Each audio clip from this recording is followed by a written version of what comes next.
This morning I opened up antiwar.com as I usually do, and also Zero Hedge. Those are normally my normal sites that I check every morning. And I saw in both places a great piece from Pat Buchanan. Pat Buchanan, of course, being the very long-time conservative writer. He's been around for many more years than I've been alive, writing all around intelligent pieces, even though I often don't agree with him. And today he had another great article taking on this point that was, I guess he was responding to a New York Times article, which I guess was an interview with a couple of these deep state operatives that are involved in this whole nonsensical impeachment probe or impeachment inquiry into Trump regarding all this, stuff to do with the Ukrainian government and withholding military aid and all that. And I haven't gotten into the impeachment stuff on this channel because I don't think it really matters, frankly, because there's a Republican Senate, so he's going to be acquitted. So no point really talking about the impeachment matter. But in this article, which was focused on the impeachment inquiry, these operatives who are testifying against Trump were talking about how his actions, what was so bad about what Trump did was that he, for partisan political purposes, jeopardized the security of one of our critical allies, and that being the Ukraine. Despite what you may be hearing in the media right now, America would not exactly cease to exist in the absence of the Ukraine. In fact, Ukraine really hasn't done much of anything for us. The reason for that is kind of simple, other than the fact that they're rather poor and far away and not really much use to us. They haven't been around for very long. In fact, an independent Ukrainian state did not exist before 1991, except for a short time after World War I.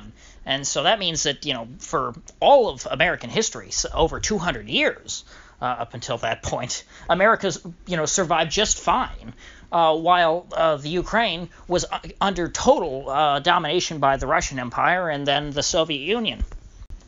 And Pat's piece was focused on, pointing out why Ukraine is not a critical ally and all, and what a dumb statement that is. And while his point is very good and measured, I thought that this was a very good opportunity for me to use this to flesh out the differences between the concept of the interests of the American people and countries which are good allies to Americans, and countries that are important to the United States government and are important allies of it.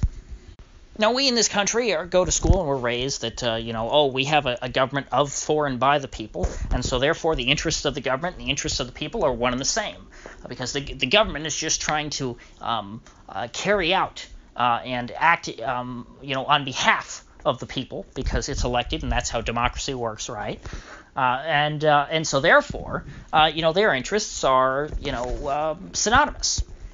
But in reality, that's not the case. Not only is democracy itself an inherently, corrupt system, because it's, it has to do with, who can buy off which politicians and help them get elected. It's not so much a purely bottom-up sort of mechanism for choosing leaders, leaving that aside. But you've also got this giant permanent bureaucracy in Washington, which is completely unelected, which really handles the day-to-day operations of the government. So that people in Congress, the elected leaders, can focus spending their time on things that don't really matter much but get them good press, like this silly impeachment inquiry. And so when you think about the U.S. government, you shouldn't think of it in terms of, how it acts. You shouldn't think of it in terms of, well, why would the American people, want to do X thing, or, why would the American people want to invade Iraq or, Afghanistan or Syria or anything like this. You can't think of it like that. You have to think of it in terms of the interests of the people who really run the government. And I'm not talking about, some secret cabal of, 12 people, reading their evil handbooks like the Illuminati or I don't know, some weird Jewish conspiracy type thing. I'm not talking about any of that. I'm talking about, the people who work in Washington, who have very boring jobs and very boring lives. You know, they are the ones whose interests really are represented by the government because, as government agents, they're really carrying out, their own interests. Now, they might perceive themselves to be noble in carrying out the interests of the American people, but they're completely unaccountable. And so, in reality, what they carry out, even if they're, well-intentioned, which, a lot of them I don't think are. A lot of them are just kind of stuck up. Most of them think that they're much smarter than the average American. And so they really, do whatever they want. And so Ukraine, when they say that Ukraine is a critical ally of the United States, they clearly don't mean a critical ally of the American people, because the American people get nothing out of our relationship with the Ukraine. In fact, Ukraine is very much a liability, not an asset to the American people, because as long as we're allied with Ukraine, a country or a state hostile to Russia, a nuclear power, and is on the border with Russia, they're if we are truly allied with them, well then there's a big liability there that we could end up in a conflict with a nuclear power. And so, it certainly would be in the interests of the American people, and many people have understood this. Even elected presidents have understood that, keeping a safe distance from these countries in Eastern Europe that have historically, been at odds with Russia is probably a good idea. Because that is what is most likely to guarantee the safety of the American homeland and of the, the people who live here. That is, however, not the conventional wisdom which prevails amongst folks at the the U.S. State Department and the Department of Defense, and especially, of course, the CIA within the Department of Defense. Those people see, the United States government as a very different sort of body than the average American does. The average American, looks at their government, as we're taught in school, as it's of, for, and by the people. The point of the government is to, protect our rights, and the point of the military is to defend our freedoms and protect us from aggression from overseas and things like that. And the point of the State Department is to try and, be a diplomatic arm of our government and make sure that we maintain good relations with other countries so that we don't end up in wars with them. That's what we're all taught. However, the people who actually work in these agencies, in these departments, they see their role really as the managers of the world. They see America as truly, the global hegemon, which, is a concept that is understood outside of government. Obviously, in academics or in academia, people recognize this. People recognize that the American foreign policy is focused, not on protecting the American homeland, but on, trying to assert influence around the world and to, really dominate global politics. You could say that these people see America not only as a country with a sphere of influence, which, historically, republics are not, proper republics are not understood to have spheres of influence outside of their own borders. That's normally more of an imperial construct. But not only do these people see the United States as, a country that should have a sphere of influence, they see that sphere of influence encapsulating the entire planet. And so when these people say that, Ukraine, which, is so far away from America that, really that is not one of our neighbors, that can do nothing to, help protect us in the case of, some, war in our hemisphere, because they're so small and weak and ineffectual that it's not like if America got invaded by Mexico tomorrow that the Ukrainians would be able to, send a fleet of ships over here to try and help repel the invasion. The Ukrainian Marines are not going to be parachuting in, to Texas to try and, push the Mexican hordes back across the Rio Grande in some scenario like this. That's not happening.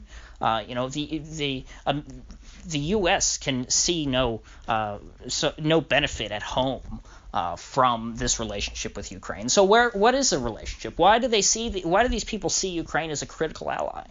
Well, they see Ukraine as a critical ally in the great game of global hegemony. They see Ukraine now as a part of our sphere of influence because there is a U.S. allied government in power there, and so therefore it is imperative that we maintain that, or else we will lose influence in the world, and that's terrible. Because, like I said, these people see their role as the managers of the entire planet. And so, therefore, they're extremely hostile to any government outside of our sphere of influence, and they are, deathly afraid that countries that are currently within our sphere of influence, will leave that sphere. So, therefore, if, let's say, the U.S. stopped funding the Ukrainian government and stopped helping them, with their war in the east against the Russians, well, then both sides would probably be forced to come to some sort of compromise to end the war. They would not both be able to continue to go on forever. And in that case, if there was, if they made peace with the Russians, relations between that Ukrainian government and the Russian government probably, would thaw a bit and might become, you could say even positive. This, from the perspective of, someone in the Department of Defense or the State Department, within the U.S. foreign policy establishment, someone within all the think tanks, another group of unelected people who are, the puppets of special interest groups, largely, of course, foreign lobbies and also big multinational corporations. They see this as terrible because if Ukraine, say, were to get closer to Russia, a country right next to it, well, then they would be necessarily then getting further away from America. And again, it still is difficult from, from a normal free-thinking person to wrap their head around this as to why these people would care so much about an insignificant poor country like Ukraine. It's not that they care about Ukraine in particular, even though they are kind of making it out to be, with this whole impeachment thing, they're treating Ukraine like it's the new Israel, to where, oh my gosh, everyone has to be loyal to Ukraine or else you're anti-American. It's just that they don't want to lose influence anywhere. These people want world domination. They want power. And they don't want world domination in like twirling a mustache, Napoleon as emperor of the world kind of, or Hitler as the global Führer. They're not. It's not that kind of world domination. It's a more covert domination. Something more along the lines of what leftists call neo-colonialism. These people want to ensure that every country in the world is really, under America's wing, and that it's clear, who the alpha is in the global sphere. They can't allow there to be, multiple powers. There can be no one who is, America's equal in their eyes. They are American supremacists, you could even say. And so when you hear, foreign policy matters discussed, especially in the mainstream media, in outlets like the New York Times, not only are they're always going to have on, ex-CIA, ex-DOD, ex-State Department people, folks who are a part of the regime. They're always going to have them on, and they're always going to be giving this perspective, and they're going to try and spin it as, somehow, representing the interests of the American people. But that's, you don't have to look very deep to understand that that's a complete nonsense. It's obviously not ordinary Americans that benefit from, sending their tax dollars to overseas to try and bolster, foreign governments, or, to send their sons overseas to die in wars for, countries that are of no interest to us. Countries that are nowhere near us, because they try and sometimes what they'll do is they'll try to appeal to common sense, and they'll make it seem like, oh, well, if we don't, like domino theory. Oh, well, if we don't, stop the Russians from gaining influence in Ukraine, well, then they're just going to invade Europe and conquer Western Europe, and then, if that's not bad enough, they always appeal to the Hitler analogy and say, oh, well, then they're going to try for world domination, and eventually they'll get to America. Which is absolute nonsense. First of all, Putin's not Hitler. That should go without saying. He's not Stalin. He's not a nice guy, but he's not the worst man who ever lived. And even if he was the worst man who ever lived, he's not that powerful because you might have not have noticed, but he's the president of Russia. Russia's not a rich country. Russia's extremely poor, relative to its, geographic size. They have an economy like the size of Italy. And so they're not exactly a world power or anything like that. What they have going for them is a nuclear deterrent. That's the only reason why they haven't been brought under, American influence. It's because, the Americans know that they can't screw with them that much. And so the point is, none of this ever has to do with the safety of the American people or the well-being of the American people. It's always about maintaining the power of, the establishment and of, what folks like to call the deep state. Even though as sort of a historical term, I guess you could say, I prefer to only use that label to refer to the Turkish deep state, since that's where the term comes from. But it's not an inappropriate term. Because deep state really is synonymous with the permanent bureaucracy, which is what we're discussing here. And people both in and outside of government, the people who stay around government and who keep it running, the people who are, in fact, the state.